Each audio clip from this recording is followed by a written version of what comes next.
In this episode of Collect or Reject, this isn't really going to be that for you. And I think that might work against it when you're essentially introducing the new Lantern. Whether you a hero or a villain, expedition leads to crazy feelings. Every page I turn, you know I gotta feel it. New stories everywhere, busting out the comic strip.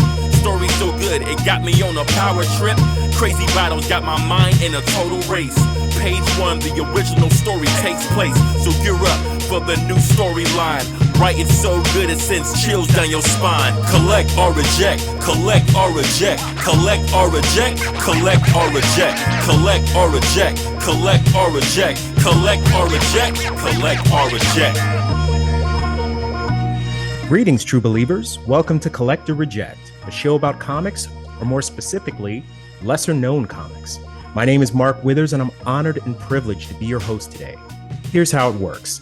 Each week, a guest and I will read 5 issues of a pre-selected title, and based on those 5 issues, we'll try and determine whether or not that comic should be added to your pull list. Today's comic, Far Sector by N.K. Jemisen and Jamal Campbell. Joining me today to talk about it is a guitarist best known for his work with the bands System Divide, Caricature, and his latest project, Bionatops. He's also an accomplished sociologist and an avid comic reader and collector. Ladies and gentlemen, Joseph Spiller. Joseph, thanks for being on the show, man. Thanks for having me. It's good to get out of my little bubbles and talk the fun things, which comics are they were my family growing up, and they were the entertainment. So getting to not talk about these social determinants of health and then listen to the same guitar riff 50 times, jumping at the chance. So I'm stoked. Absolutely, man. I mean, you and I talk almost every day, mostly about political stuff. And, we've also worked together on some stuff. You work at the University of Maine, and you pulled me into a couple of discussions there. But it's really nice to talk like comics, like something light and fun for a change, which, I mean, by the way, like comics also are a means of social commentary.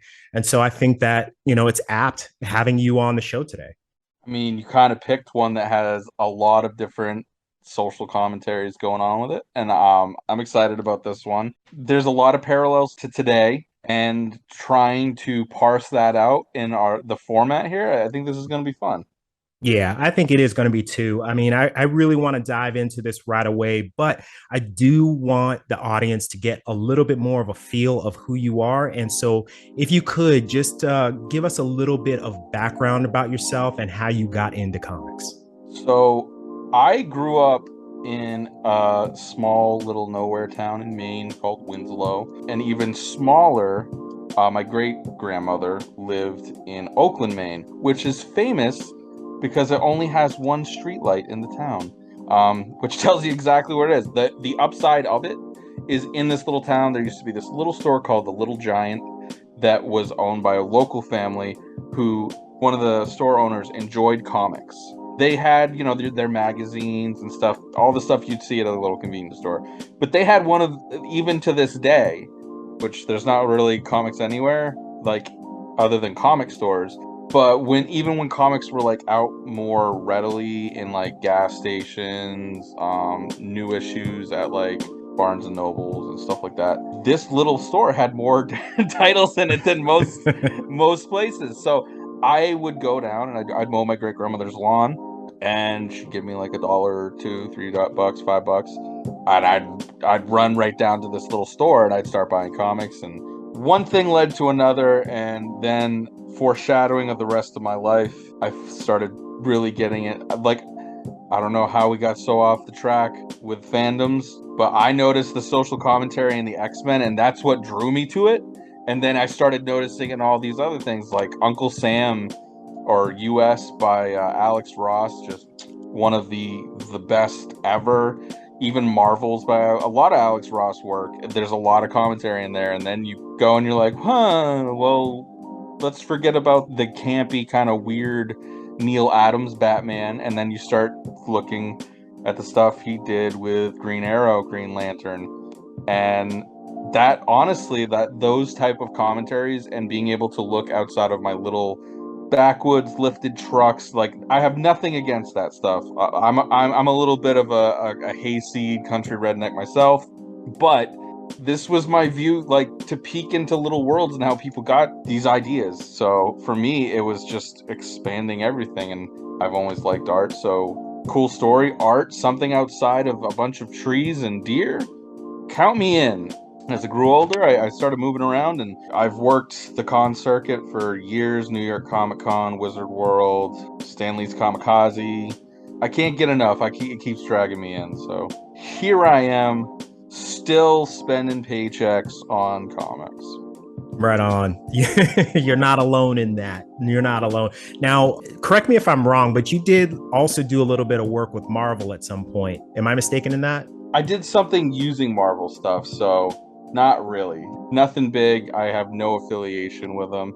But my in-between of all the other things I do, because like when I was playing in bands and stuff, there's no money when you're not on tour. And I started doing graphic design, and I'd pick up whatever jobs would come up at the time. Mm-hmm. My rates have gone up over the years as I need to make it, but there was a point where if you gave me like $10 an hour, I'd do anything you wanted. We've all been there, man. So without further ado, let's jump into the topic at hand, Far Sector. Now, this was a very different comic for me in terms of being a Green Lantern comic and me being a Green Lantern fan for as many years as I can remember. This Green Lantern is completely different than all the other ones that I've read before. Now, for the audience at home, I am terrible, as you know, at describing. So I'm going to let Wikipedia do that for me. And here's what the Wikipedia entry says. For the past 6 months, newly chosen Green Lantern Sojourner Joe Moline has been protecting the city enduring, a massive metropolis of 20 billion people. The city has maintained peace for over 500 years by stripping its citizens of their ability to feel. As a result, violent crime is virtually unheard of and murder is non-existent. But that's all about to change. Now, that's somewhat of a vague description of kind of what happens. You know, it's essentially starts off as sort of like a crime, like murder mystery type of a deal, and then sort of morphs into more of a social, like socio-political type of a comic in certain ways. But I wanted to sort of get your point of view on this. What was your overall feeling of Far Sector? Obviously, it's sci-fi, but the way the story is told, it's very much like the old crime noir, because Joe is constantly self-narrating, especially the intros to every issue. This was the first councilman that I ever met. And, Right. like, always Yeah. describing the scene, which is great for setting things up. It doesn't necessarily set it apart, but when you put all of its little pieces together, it creates something a bit unique. The other thing that really grabbed me is how the pages are broken down. It has its own distinct look, and they have a very defined color palette in the book, blues, purples, and then they throw in that green, which is really understated in it. That really grabbed me. We live in the age of variant covers, so it's hard to say which the real cover is, but like the regular cover, I was pleased to see matches the inside. So from you if you're going for just the regular Joe cover, haha, that's like multiple levels on that pun. Um, it sets the tone well, I think, looking for the like cover A and B, because it's actually action from the book. They're not putting someone else in there, and I actually appreciated that. It wasn't just a bunch of people trying to put like the most dynamic cover of the character. It does have some of that little bit of old school look. We're showing you what's inside here rather than just make something look cool.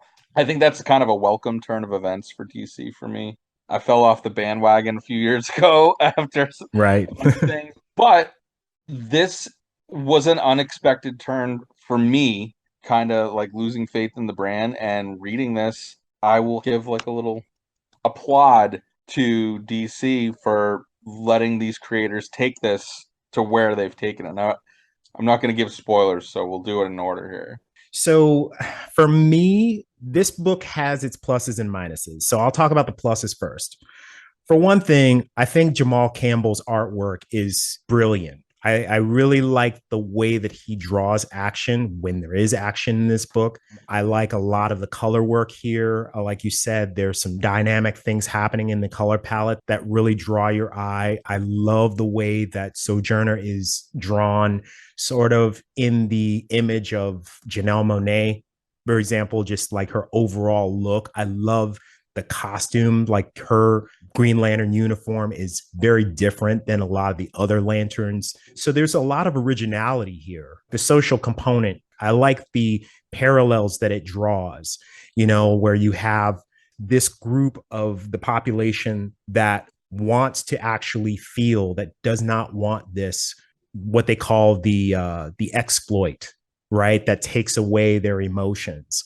And then there's another group that feels like that is exactly what's needed. And these two groups clash, and you have protests, and these protests turn into riots. And then you have what you would consider a police force coming in to quote unquote preserve the peace. And I think that that was a good parallel for like things that we see now with protests. Although that was speaking to specific timely events, I think that there's certain elements within there that are timeless. And I like that. The thing that I don't like about the book is that for a Green Lantern comic, it's very short on Green Lantern action.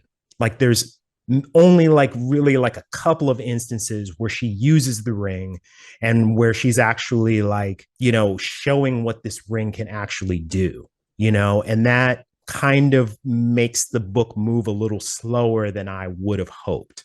Overall, I did enjoy the comic, at least these 5 issues that we're talking about here. I've read beyond those 5, but within that first 5-issue arc, I do think that there's enough there to keep going.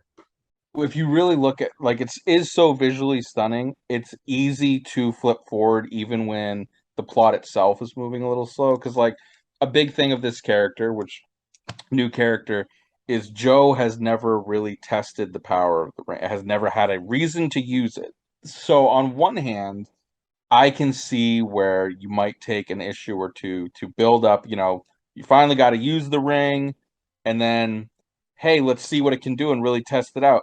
And that doesn't really happen. Like it's almost a comic trope. Someone discovers a power, like Peter Parker, Spider-Man. He's got some spider stuff going on, and he goes and sees that everything he can do.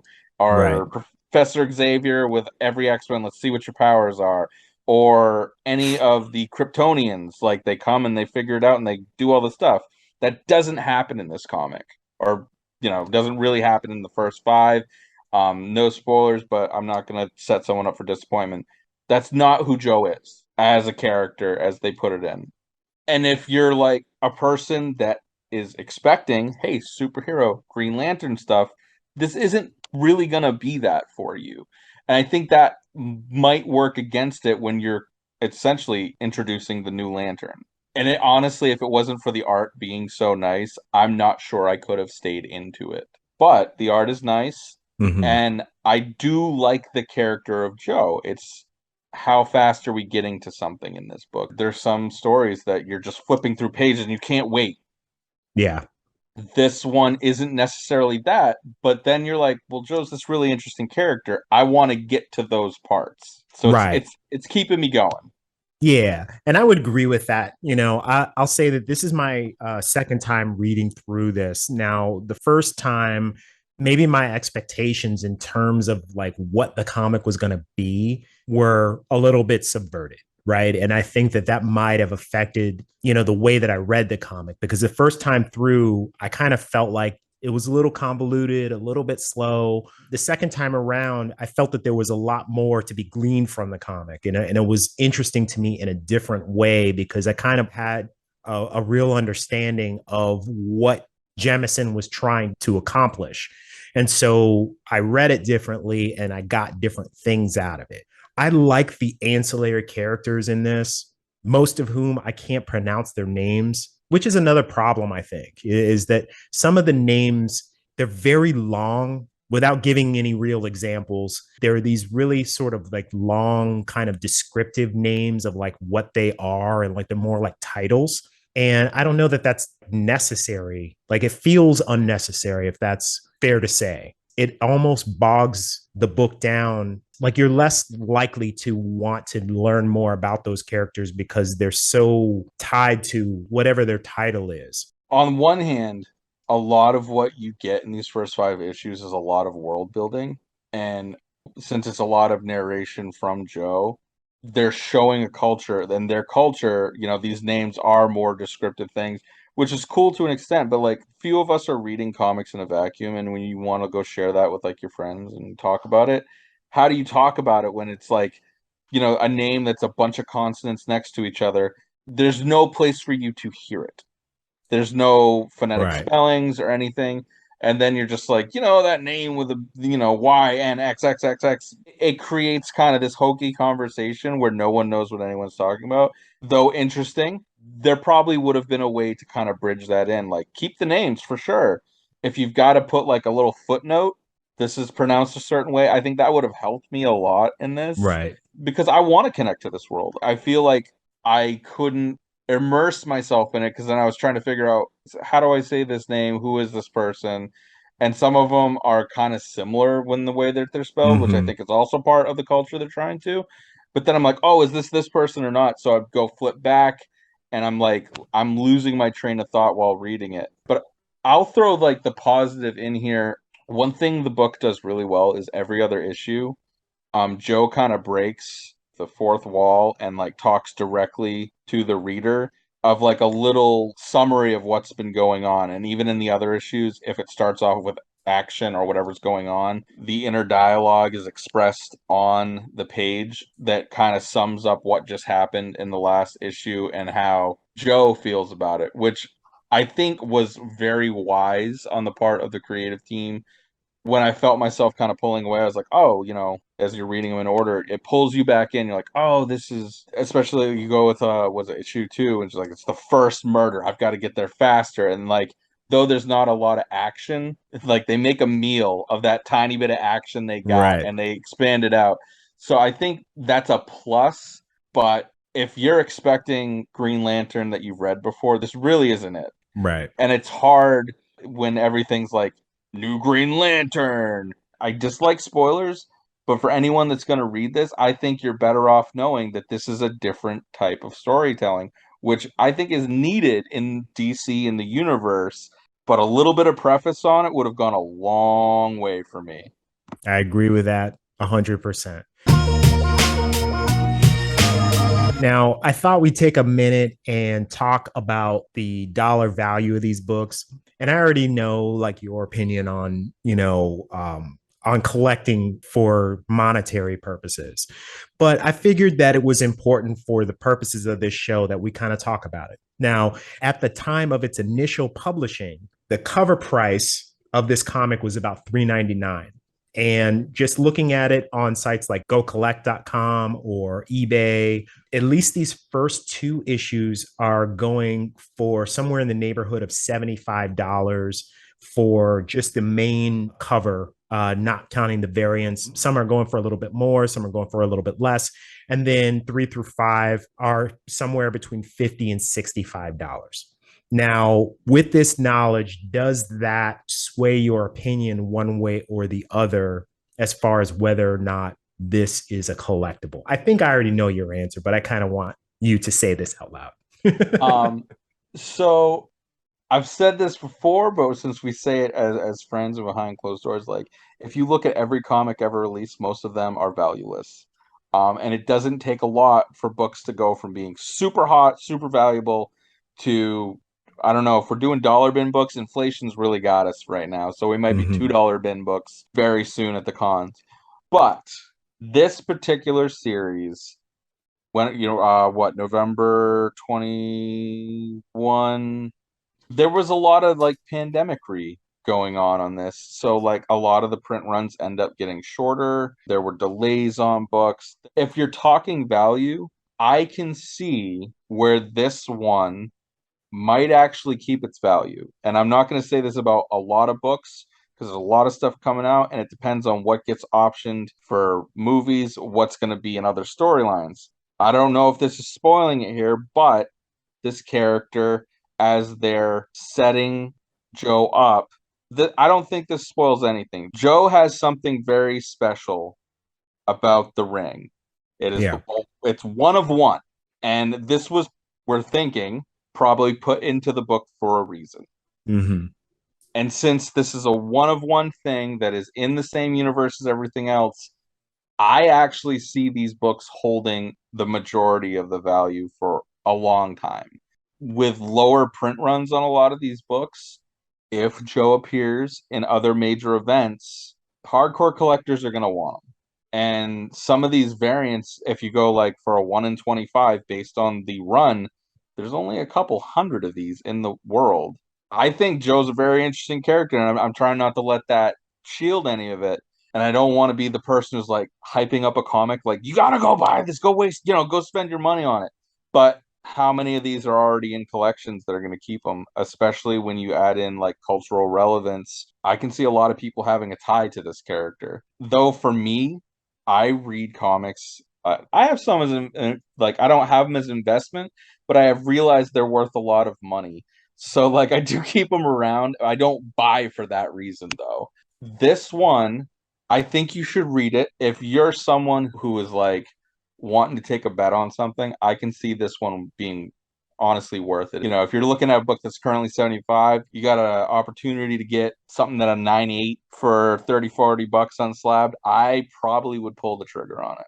Well said. I think I agree with you for the most part here. Now, you have a lot more knowledge about the intrinsic value of these comics. You've worked these cons. You've been collecting probably a little longer than I have been collecting. I would say just off of the name recognition alone, I mean, N.K. Jemison is an acclaimed author, has done other successful books. This was a highly anticipated book. Even if this series ultimately fails, I think that we'll see Sojourner in other books within the core. I think eventually she'll be out of the far sector and in other stories. Years from now, she'll probably become like a Jon Stewart or a Kyle Rayner or a Jessica Cruz, where you see her in other things. Like you'll see her in like maybe a Justice League comic here and there. And we'll come back to these early comics. It seems to me that they're already pretty valuable, but they'll probably be a little more valuable over time. So I tend to agree with you on that one. And I hate to speculate on stuff, but I would genuinely be surprised, especially like one, two. There's probably some we didn't go past five for this, but as the characters that are central to Joe might show up other places, I wouldn't be surprised, especially because a lot of these were actually hard to get, Right. even from the get-go. Shops were closed down during like the peak of this, and they wouldn't have created this character and given the creators such levity with creating a universe if it wasn't going to expand. Right. Though I see a lot of minuses in the way the story was told for the first five issues because of how slow it was, the character is really relatable. And like, Yeah. it's really easy to fall into who Joe is and the situation that Joe is in. Never had to test any of the power and go. It's and like just the world that you get to look at. I can see people latching on to this. The comic world as a whole, like fandoms, I don't feel they've really heard much about Joe. Like, Right. this is like kind of under the radar. So even like the prices being as high as they are now, it surprises me in the same way that it doesn't surprise me. I totally get it. But since it was so under the radar, I didn't expect that someone had picked up on, on it like so quick. Because like looking at some of these like harder to get variants, I'm like, whoa! Like if you're pulling a 9.8 on some of these, and you got this at cover price, or if you got it just at your local shop. I have a local shop up here. If it's a 1 in 25 variant, they get their whole run. They usually charge about $50 for it. And if I spent that $50 on it on a whim, if I was gonna go sell that today, I'd be pulling a couple $100 off it. Yeah. That helps too when people be buying it. So Yeah. I think this is one to add to the collection. Okay. So let's make it official then. It is time for the verdict: collect or reject. I would definitely collect this one. I'm not the type that gets every single issue.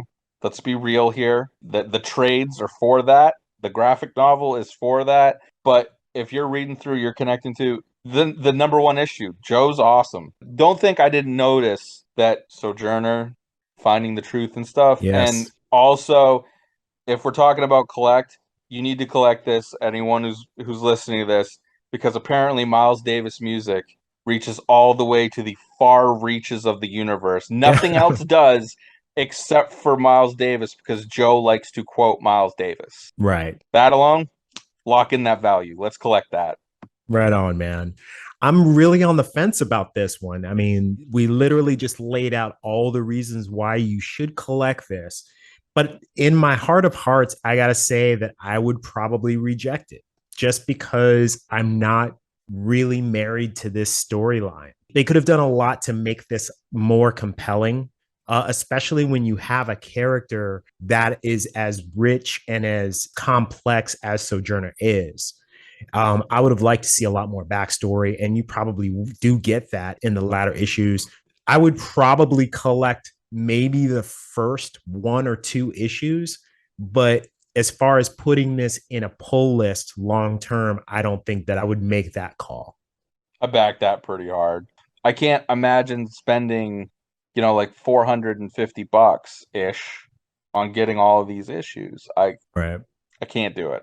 $50, maybe. But those days are gone. You're not getting this for cover price anymore. Well, you never know. I mean, the price may drop violently, but I highly doubt that. Like you said, these comics are going to hold the dollar value that they currently have. So we'll leave it there. Once again, I'd like to thank my guest, Joseph Spiller. Before you go, please tell our audience where they can find you. So I am a social media hermit, but at Joseph Spiller on the Instagram, at Caricature Hope on the Twitters. I should probably make a TikTok someday, but I feel too old for it. And of course, I want to thank all of you for listening. If you like what you heard here today, please rate and review this episode. Until next time, my name is Mark Withers. Catch you on the next page.